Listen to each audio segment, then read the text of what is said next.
الحمدللہ الذی زین النبیین بحبیبہ المصطفى ومن علی المؤمنین بنبیہ المجتبى والصلاة والسلام علی سیدنا ومولانا محمد خیر الورى وعلى آلہ واصحابہ والمتأدبین بالتقوى اما بعد فاعوذ باللہ من الشیطان الرجیم بسم اللہ الرحمن الرحیم قال اللہ تبارک و تعالی فی القرآن المجید والفرقان الحمید وَإِذْ أَخَذَ اللَّهُ مِيثَاقَ النَّبِيِّينَ لَمَا آتَيْتُكُم مِّن كِتَابٍ وَحِكْمَةٍ ثُمَّ جَاءَكُمْ رَسُولٌ مُصَدِّقٌ لِّمَا مَعَكُمْ لَتُؤْمِنُنَّ بِهِ وَلَا تَنصُرُنَّهُ قَالَ أَأَقْرَرْتُمْ وَأَخَذْتُمْ عَلَى ذَلِكُمْ إِصْرِي قَالُوا أَقْرَرْنَا قَالَ فَاشْهَدُوا وَأَنَا مَعَكُمْ مِنَ الشَّاهِدِينَ صدق اللہ مولانا العظیم وبلغنا رسولہ النبی الکریم الامین ان اللہ وملائکتہ یصلون علی النبی یا ایھا الذین آمنوا صلوا علیہ وسلموا تسلیما الصلاۃ والسلام علیک یا سیدی یا رسول اللہ وعلی آلک واصحابک یا سیدی یا حبیب اللہ۔ سامعین محتشم، خالق کائنات نے عالم ارواح کے اندر روحوں سے 3 قسم کے میثاق لیے۔ میثاق کا معنی ہے پختہ وعدہ کرنا، عہد کرنا، حلف لینا۔ خالق کائنات نے 3 قسم کے میثاق عالم ارواح میں لیے۔ پہلا میثاق جو عالم ارواح میں لیا گیا اس کا ذکر سورہ اعراف کی آیت نمبر 172 میں ہے۔ آیت نمبر 172 کے اندر پہلے میثاق کا ذکر ہے، جسے قرآن مجید نے ان الفاظ میں بیان کیا وَإِذْ أَخَذَ رَبُّكَ مِن بَنِي آدَمَ مِن ظُهُورِهِمْ ذُرِّيَّتَهُمْ وَأَشْهَدَهُمْ عَلَىٰ أَنفُسِهِمْ أَلَسْتُ بِرَبِّكُمْ قَالُوا بَلَىٰ شَهِدْنَا أَن تَقُولُوا يَوْمَ الْقِيَامَةِ إِنَّا كُنَّا عَنْ هَٰذَا غَافِلِينَ۔ یہ میثاق جو عالم ارواح میں لیا گیا یہ تمام انسانوں کی روحوں سے لیا گیا۔ اس میں عام انسان بھی داخل ہیں اور خواص بھی داخل ہیں۔ انبیاء، اولیاء، شہداء، صدیقین، صالحین، مسلمان، مومن، کافر سب اس میں شامل ہیں۔ یہ میثاق عالم ارواح میں تمام انسانی روحوں سے رب کائنات نے لیا۔ یہ میثاق کس چیز پر تھا؟ یہ میثاق اللہ تعالیٰ نے اپنی توحید اور اپنی الوہیت پر لیا۔ کیا روحو، اللہ تم سے یہ عہد لے رہا ہے کہ جب اللہ تمہیں دنیا میں بھیجے گا تو تم میری وحدانیت کا اقرار کرو گے، میری الوہیت کا اقرار کرو گے، اور تم دنیا میں میرے ساتھ کسی کو شریک نہیں ٹھہراؤ گے۔ اللہ تبارک و تعالیٰ نے یہ اقرار لیا، اور اس اقرار پر رب کائنات نے فرشتوں کو گواہ بنایا۔ فرشتے اس اقرار پر گواہ ہو گئے۔ اب حدیث پاک میں ہے یہ میثاق جو اللہ تبارک و تعالیٰ نے تمام انسانی روحوں سے لیا تھا عالم ارواح میں، یہ میدان عرفات میں لیا گیا۔ میدان عرفات کے اندر رب کائنات نے حضرت آدم علی نبینا علیہ الصلوۃ والسلام کی پشت مبارک پر، مسند احمد بن حنبل کی روایت ہے کہ آدم علیہ السلام کی پشت مبارک پر رب کائنات نے اپنا دست قدرت پھیرا اور تمام روحوں کو آدم علیہ السلام کی پشت سے چمٹیوں کی مانند نکالا، اور میدان عرفات میں جبل نعمان پر رب کائنات نے ان سے یہ میثاق لیا یوں کہتے ہوئے الستُ بربکم، اے روحو بتاؤ کیا میں تمہارا رب نہیں ہوں؟ قالوا بلا، سب نے کہا بلا کیوں نہیں، اے ہمارے مولا تو ہمارا رب ہے، ہم اقرار کرتے ہیں، ہم مانتے ہیں، شہدنا، ہم نے اقرار کر لیا کہ تو ہمارا رب ہے۔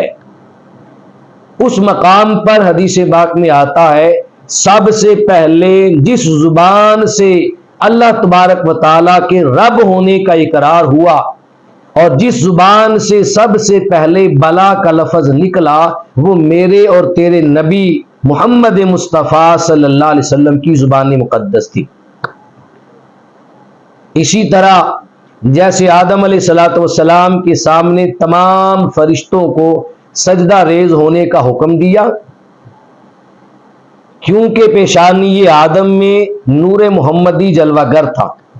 اے فرشتوں، آدم علیہ السلام کے سامنے جھک جاؤ اور میرے محبوب کا نور جو آدم علیہ السلام کی پیشانی میں ہے اس کی تعظیم اور ادب بجا لاؤ۔ جب سارے فرشتوں کو حکم ملا تو سب سے پہلے جو فرشتہ زمین پر جھکا آدم علیہ السلام کے سامنے، جس نے اپنی جبین زمین پر رکھی، اس کا نام حضرت جبریل امین علیہ السلام ہے۔ جبریل امین علیہ السلام سب سے پہلے جھکے تو رب کائنات نے جبریل امین علیہ السلام کو فرشتوں کا امام مقرر فرما دیا، امام الملائکہ بنا دیا، انعام عطا فرمایا کہ میرے نبی کی تعظیم میں سب سے پہلا جھکنے والا فرشتوں کا امام ہو گیا۔ اسی طرح سب سے پہلے جس زبان سے بلا کے ساتھ جواب نکلا وہ زبان مصطفیٰ صلی اللہ علیہ وآلہ وسلم تھی۔ پھر آگے دیکھیں، اس میثاق پر اللہ تعالیٰ نے فرشتوں کو گواہ بنا لیا۔ دوسرا میثاق جس کا تذکرہ سورہ احزاب کی آیت نمبر 7 اور 8 میں آتا ہے، اللہ پاک نے فرمایا وَإِذْ أَخَذْنَا مِنَ النَّبِيِّينَ مِيثَاقَهُمْ وَمِنْكَ وَمِنْ نُوحٍ وَإِبْرَاهِيمَ وَمُوسَى وَعِيسَى ابْنِ مَرْيَمَ۔ اس آیت کریمہ میں رب کائنات نے دوسرا میثاق لیا، اور یہ میثاق تمام انسانی روحوں سے نہیں تھا، عاموں کو نکال دیا اور خاص سے یہ خطاب ہوا، خاصوں سے یہ میثاق لیا، انبیاء اور رسل سے یہ میثاق لیا گیا۔ اور کس بات پر یہ میثاق ہوا؟ انبیاء سے اور رسولوں سے یہ میثاق ان کی نبوت اور رسالت کا میثاق تھا۔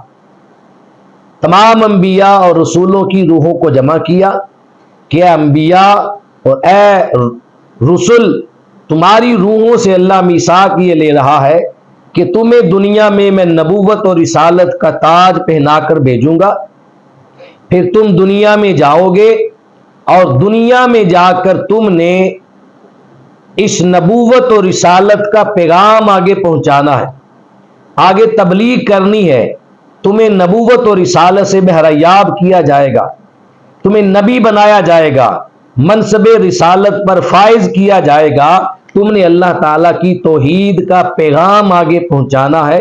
اس بات پر انبیاء علیہ السلام سے میثاق لیا۔ لِيَسْأَلَ الصَّادِقِينَ عَنْ صِدْقِهِمْ۔ اور پھر انبیاء علیہ السلام سے جب نبوت و رسالت کا میثاق ہوا، اس میثاق پر اللہ پاک نے گواہ کنہیں بنایا؟ انبیاء علیہ السلام کی امتوں کے صادقین، علماء، مبلغین، صالحین اور متقین کو رب کائنات نے ان انبیاء علیہ السلام کی نبوت اور رسالت کا جو میثاق لیا تھا اس پر گواہ بنا لیا، کیونکہ یہ علماء، صادقین، صالحین اور متقین یہی ایسے لوگ ہیں جو انبیاء علیہ السلام کے اس پیغام اور مشن کو آگے لوگوں تک پہنچائیں گے۔ یہ دو میثاق ہو گئے، اب ہے تیسرا میثاق۔ تیسرے میثاق کا ذکر سورہ آل عمران کی آیت نمبر 81، 81 اور 82، 81 اور 82 میں آتا ہے۔ خالق کائنات نے ارشاد فرمایا وَإِذْ أَخَذَ اللَّهُ مِيثَاقَ النَّبِيِّينَ لَمَا آتَيْتُكُم مِّن كِتَابٍ وَحِكْمَةٍ۔ جب اللہ تبارک و تعالیٰ نے انبیاء علیہ السلام سے میثاق لیا، اے انبیاء علیہ السلام، جب میں تم کو نبوت اور حکمت عطا کروں گا، تمہیں کتاب عطا کروں گا، اور تم اس نبوت کے ذریعے اللہ کی حکمت اور کتاب جو پیغام توحید ہے یہ دنیا میں اپنی امتوں تک پہنچاؤ گے، پھر ایک وقت آئے گا ثم جاءکم رسول، پھر ایک باعزت رسول کی آمد ہوگی، پھر دنیا میں ایک عزت دار رسول کا میلاد ہوگا۔ وہ رسول کون ہوگا؟ مصدقن، جو تصدیق کرنے والا ہوگا لما معکم، ان کتابوں کی اے گروہ انبیاء جو تمہارے پاس ہیں۔ جب وہ نبی آخر الزماں آ جائے تو تم نے کیا کرنا ہے؟ تم اگر اس نبی آخر الزماں کو اپنے زمانے میں اپنی زندگیوں میں پالو، لَتُؤْمِنُنَّ بِهِ، تو تم اس رسول اللہ صلی اللہ علیہ وسلم پر سارے انبیاء ایمان لے آنا، وَلَتَنْصُرُنَّ، اور تم اس نبی کی مدد کرنا، یعنی نبی کے دین کی مدد کرنا۔ پھر اللہ پاک نے تمام انبیاء کی ارواح سے پوچھا، قَالَ أَأَقْرَرْتُمْ، کیا تم اس بات کا اقرار کرتے ہو؟ اگر تم میرے نبی کا زمانہ پاؤ تو میرے مصطفیٰ پر ایمان لاؤ گے، ان کی مدد کرو گے۔ وَأَخَذْتُمْ عَلَىٰ ذَلِكُمْ إِصْرِي، اور کیا تم اس بھاری عہد کو، اس میثاق کو اٹھاتے ہو؟ قَالُوا أَقْرَرْنَا، سب انبیاء کی روحوں نے کہا یا رب العالمین ہم اقرار کرتے ہیں، اگر ہم تیرے محبوب کا زمانہ پائیں تو ہم تیرے محبوب پر ایمان بھی لائیں گے، ان کے دین کی مدد بھی کریں گے، ہم اس بات کا اقرار کرتے ہیں۔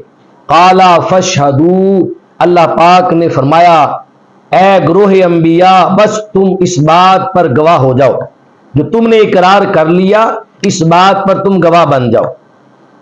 وَأَنَا مَعَكُم مِّنَ الشَّاهِدِينَ، اور میں بھی تمہارے ساتھ اس بات پر گواہ بنتا ہوں۔ پہلا میثاق ہوا تھا اللہ تعالیٰ کی وحدانیت اور الوہیت کا، اس پر اللہ نے گواہ بنایا فرشتوں کو۔ دوسرا میثاق ہوا نبیوں کی نبوت اور رسالت کا، اس پر گواہ بنایا ان کی امتوں کے صدیقین، علماء اور مبلغین کو۔ اور تیسرا میثاق ہوتا ہے مصطفیٰ کی آمد کا، عظمت مصطفیٰ کا، حضور کے میلاد کے ڈنکے بجانے کا۔ تو تیسرے میثاق پر جب گواہ بنانے کی باری آئی تو رب فرماتا ہے اے گروہ انبیاء تمہارے ساتھ میثاق ہوا ہے، تم تو گواہ بن ہی گئے ہو، اب یہ بھی یاد رکھو کہ اب تمہارا رب بھی تمہارے ساتھ اس میثاق پر گواہ بنتا۔ یہ تیسرا میثاق وَإِذْ أَخَذَ اللَّهُ مِيثَاقَ النَّبِيِّينَ کے ذریعے جو ہوا، در حقیقت یہ میلاد مصطفیٰ کا جلسہ تھا، یہ عظمت مصطفیٰ کا جلسہ تھا، یہ آمد رسول کا جلسہ تھا۔ رب کائنات نے عالم ارواح میں تمام انبیاء کی روحوں کو جمع فرما کے خود اللہ تعالیٰ نے خطاب فرمایا، اور خطاب کا عنوان اور موضوع کیا تھا؟ آمد مصطفیٰ، میلاد مصطفیٰ اور عظمت مصطفیٰ۔ عظمت مصطفیٰ کے موضوع پر اللہ نے خطاب فرمایا۔ جب حضور کی آمد کا تذکرہ ہوا، ایک باعزت رسول آئے گا، باعزت رسول کی آمد ہوگی، اس کا میلاد ہوگا، اے گروہ انبیاء تم میرے محبوب پر ایمان بھی لانا، ان کی مدد بھی کرنا۔ اللہ نے حضور کی عظمت کا بیان کیا، حضور کے میلاد اور آمد کا تذکرہ کیا، اس کے بعد وہ جلسہ ختم ہو گیا۔ یہ تیسرا قسم کا میثاق تھا۔ لوگ پوچھتے ہیں تم 15 صدیوں کے بعد میلاد کے جلسے منعقد کرتے ہو، میں کہتا ہوں لوگوں مصطفیٰ کی آمد سے ہزاروں سال پہلے رب کائنات نے عالم ارواح میں انبیاء کو بلا کر عظمت مصطفیٰ اور میلاد مصطفیٰ کا جلسہ منعقد کر کے اعلان کر دیا تھا، لوگوں نبی کے میلاد کا ذکر کرنا، نبی کے میلاد کو منانا اور نبی کی آمد کا تذکرہ کرنا یہ سنت الہیہ ہے، اور نبی کا میلاد براہ راست سننا یہ سنت انبیاء ہے، جس کا تذکرہ قرآن مجید کی سورہ آل عمران کی آیت نمبر 81 اور 82 کے اندر ہے۔ رب کائنات ہمیں اپنے آقا کے گن سدا گاتے رہنے کی توفیق اور سعادت نصیب فرمائے۔